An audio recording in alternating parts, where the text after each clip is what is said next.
Welcome to Nasdaq Trade Talks. I'm your host, Jill Malandrino, global markets reporter at Nasdaq. Joining me at the market site in Times Square, New York City, we have Nick Buzzell. He is the CEO of Spirits Network. We're going to take a look at the future of TV and content and the growth of OTT platforms. And Nick, you have a background in broadcast and media in general, and the future of content and multimedia trends, you must have seen a lot just in the past 5 to 10 years. It's been incredible. I mean, I think the space is exploding and there's a lot of excitement around all the new streaming services coming out, but I think people are even more excited to see what the next evolution of advertising and entertainment looks like. Yeah, I mean, Disney, ESPN, Amazon Prime, they are all, these are investment power players, and they're all getting into the OTT platforms, and as they grow in popularity, is it very crowded? I think, while it seems crowded, if you think about your cable package and your general kind of traditional TV, you have a lot of channels, you have a lot of choices. I think the same thing is happening in the streaming space. You're seeing more and more choices, more and more channels come out, and I think the consumers are ultimately going to decide. While we do feel like there's a lot of choice, there's even more coming. Yeah, and how do you think you're going to see these OTT platforms evolve from what it currently is right now? Well, first of all, I think right now it's a land grab. I think everyone from Disney to Hulu to Netflix is looking at this as an opportunity to gain the customer early and to maintain them over time. But I think consumers are continuing to find different options, especially in niche and fragmented categories where their interests are a little bit more specific. So I see a lot of those coming out as well. Well, you'll have kind of things that are trying to be everything to everyone. You'll also have channels that are trying to be something to someone.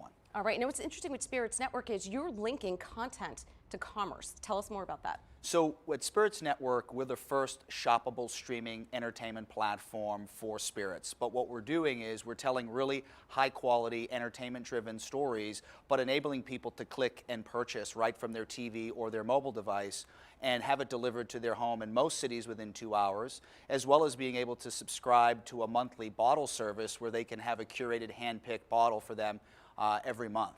The idea is, instead of interrupting with ads like pre-roll, post-roll, or mid-roll, where most people, and especially younger consumers, are ignoring advertising altogether, we're actually making it so that people can watch a really entertaining story, and if they want to take action and purchase, they can, and that convenience factor where they can try it right in their home. So what's that experience like? Are you creating actual studio content and then the product placement within the content itself is what's purchasable as you're watching? So we have hundreds of hours of original series. We have a show called Spirits for Beginners, for example, that it's really a guide to how to start drinking in different categories like whiskey and rum and tequila. And then we have shows like Tales from the Cask, which is essentially like a chef's table style documentary about the region of Mexico that they make tequila in.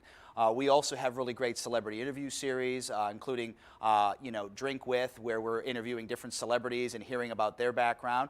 And then we have things that are not as on the nose, where, for example, we have a show called Frontier Filmmakers, where we're pairing films with spirits, and we actually have a documentary called California Typewriter featuring Tom Hanks that's all about the death of the typewriter, but essentially is paired like dinner in a movie and drinks in a movie. Oh, I have to get my show on your network. We'd love to have you. Behind that. Thank you so much for joining us at MarketSite, and thank you for joining me on Trade Talks. I'm Jill Malandrino, global markets reporter at Nasdaq.